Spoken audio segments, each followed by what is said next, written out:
Inter పూర్తయ్యాక Hindi teacher అవ్వాలంటే ఏ కోర్సులు చదవాలి, డిగ్రీలో ఏ సబ్జెక్టులు తీసుకోవాలి అనే సందేహం చాలా మందికి ఉంటుంది. ప్రస్తుత విద్యా వ్యవస్థలో విద్యార్థుల్లో హిందీ భాషపై ఆసక్తి క్రమంగా పెరుగుతోంది.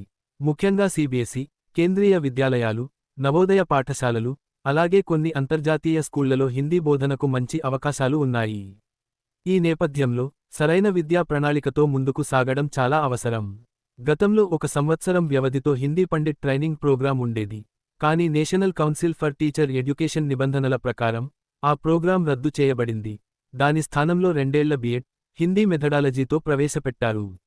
డిగ్రీ స్థాయిలో మీరు ఎంచుకునే సబ్జెక్టులు మీ భవిష్యత్తు కెరీర్ను నిర్ణయిస్తాయి. హిందీ టీచర్ అవ్వాలంటే బిఏలో హిందీని ప్రధాన సబ్జెక్ట్గా తీసుకోవడం చాలా ముఖ్యం. బిఏ హిందీ లిటరేచర్ లేదా హిందీతో పాటు English, political science, history, economics వంటి సబ్జెక్టులను ఎంపిక చేసుకోవచ్చు. కొన్ని విశ్వవిద్యాలయాల్లో హిందీ ఆనర్స్ లేదా సింగిల్ మేజర్ కోర్సులు కూడా అందుబాటులో ఉన్నాయి. ఈ కోర్సుల ద్వారా హిందీ వ్యాకరణం, సాహిత్యం, కవిత్వం, కథా రచన వంటి అంశాల్లో లోతైన పరిజ్ఞానం పొందవచ్చు. డిగ్రీ పూర్తయ్యాక హిందీ టీచర్ అవ్వడానికి ప్రత్యేక శిక్షణ అవసరం. ఇందుకోసం ఎడ్సెట్ పరీక్ష రాసి బిఎడ్లో హిందీ మెథడాలజీ తీసుకుంటే హైస్కూల్ స్థాయిలో హిందీ ఉపాధ్యాయుడిగా పనిచేసే అర్హత పొందవచ్చు.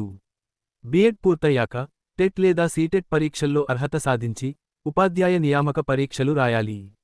మరో మార్గంగా ఇంటర్మీడియట్ తర్వాత నేరుగా 4 ఏళ్ల వ్యవధితో ఇంటిగ్రేటెడ్ టీచర్ ఎడ్యుకేషన్ ప్రోగ్రాం అంటే ఐటెప్ ద్వారా బిఎడ్ను హిందీ మెథడాలజీతో చేయవచ్చు.